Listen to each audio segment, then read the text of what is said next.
Hello students, today we discuss about the connective tissue.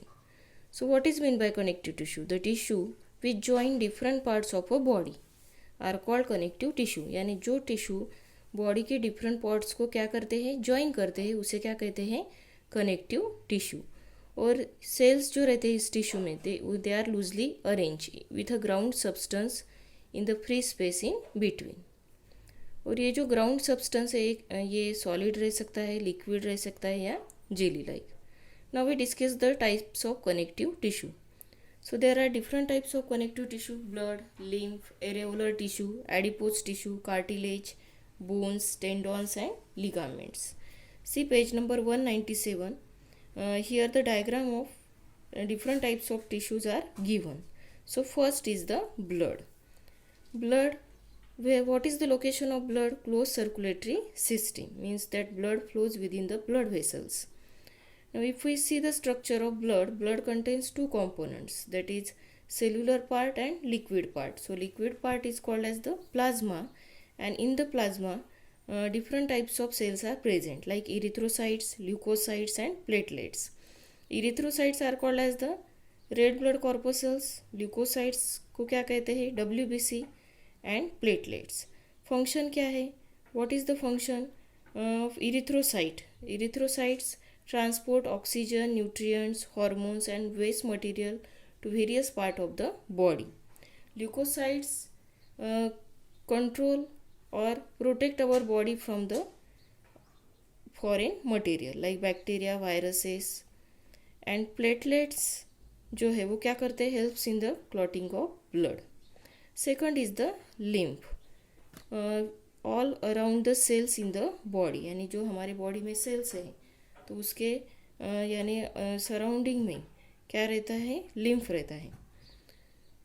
Structure क्या है, fluid ooze out of blood capillaries contains leucocytes and liquid ground substance. तो blood capillaries से जो fluid क्या होता है, बाहर आता है, तो वो क्या रहता है, it is the part of the lymph. तो इसमें ल्यूकोसाइट्स यानी WBC रहते हैं एंड लिक्विड ग्राउंड सब्सटेंस. तो फंक्शन क्या है, protection of body from infection. Then areolar tissue. Areolar tissue जो है वो कहाँ पे रहते हैं, between the skin and muscles around blood vessels. यानी स्किन या मसल्स के बीच में जो भी गैप है उसको भरने का काम कौन करते हैं, एरेओलर टिश्यू. स्ट्रक्चर कैसा रहता है, different types of cells loosely arrange and supported by a jelly like ground substance and elastic fibre. Function क्या है, support internal organ. Internal organ को क्या करना, सपोर्ट करना. Then next is the adipose tissue. So where that adipose tissue situated below the skin and around internal organ. तो skin के नीचे और हमारे बॉडी में जो इंटरनल ऑर्गन है, तो वहाँ पे जहाँ पे गैप रहती है वो गैप भरने का काम कौन करते हैं, adipose tissue. Cell filled with fat droplets jelly like ground substance. तो ये जो सेल है उसमें क्या भरा रहता है, fatty substance. What is the function, insulation, supply of energy and storage of fat. ठीक है, एनर्जी स्टोर रहती है उसमें, या फैट जो है वो भी किस में स्टोर रहता है, एडिपोज टिश्यू में. Then cartilage. कार्टिलेज जो है वो कहाँ पे रहते हैं, nose, ear, larynx and trachea.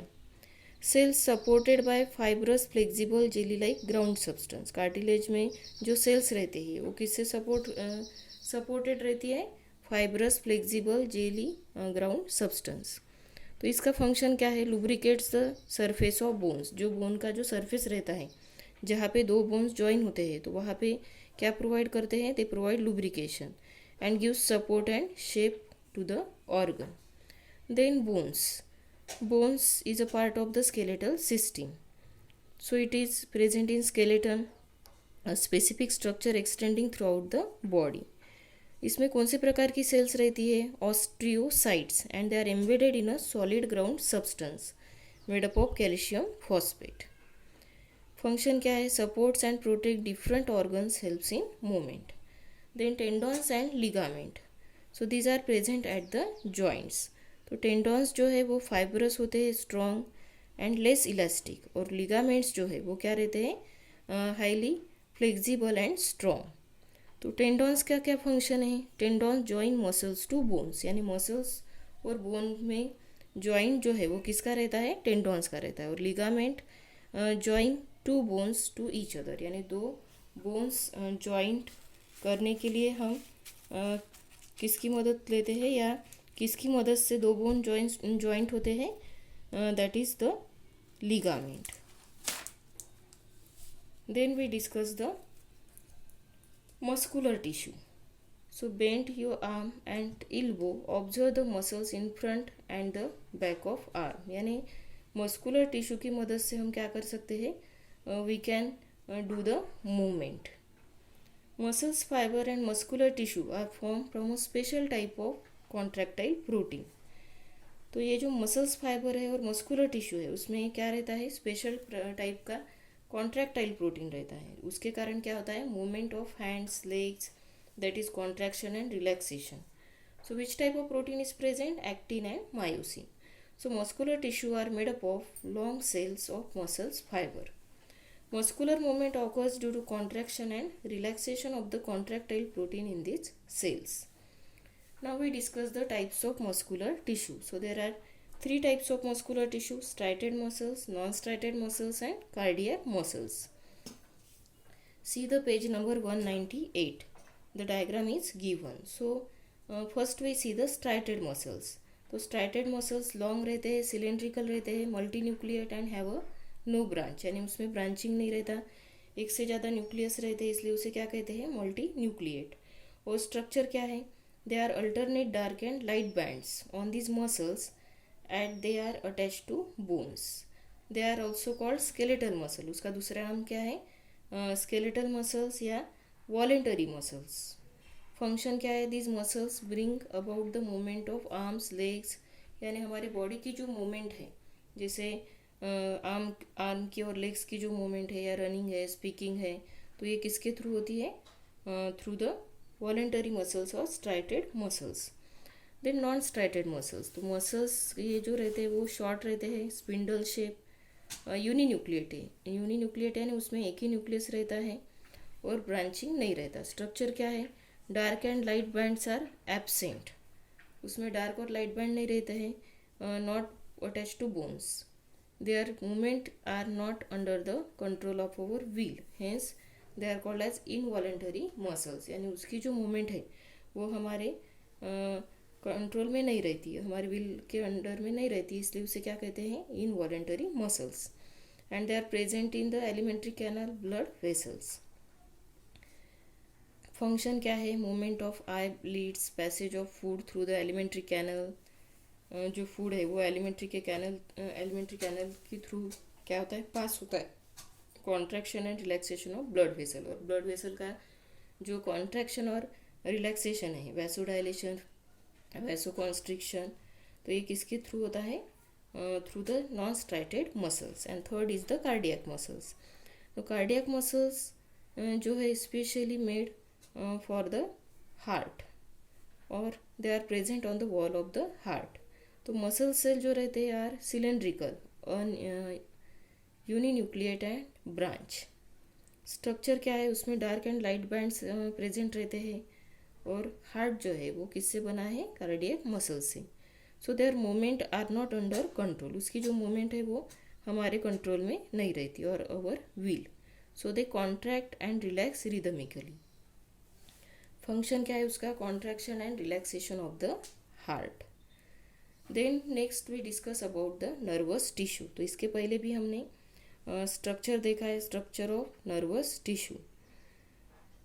So nervous tissue enables us to respond to stimuli like touch, sound, odor and color. तो नर्वस टिश्यू क्या करते हैं? जो भी स्टिमुलस है उसको रिस्पॉन्स देते हैं. तो स्टिमुलस कौन से प्रकार के हो सकते हैं? जैसे टच है, साउंड है, ऑर्डर है एंड कलर है. So cells of the nervous tissue are specially made to become excited and to conduct that excitation from one part of the body to the other. So what is the structure of nervous tissue? It consists of two parts, that is cell body and axon. So from the membrane of the cell body there is a formation of outgrowth that is called as the or processes which is called as the dendrites.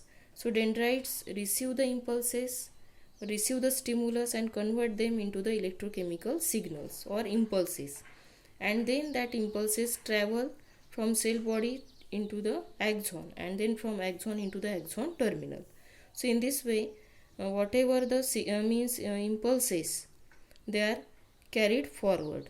So nervous tissue is present in brain, spinal cord, and the network of nerves spread all over the body. So in most animal, action in response to a stimulus occur due to integrated functioning of nervous tissue and muscular tissue. So nervous tissue is very important as they carry the impulses from one part to the another part of the body.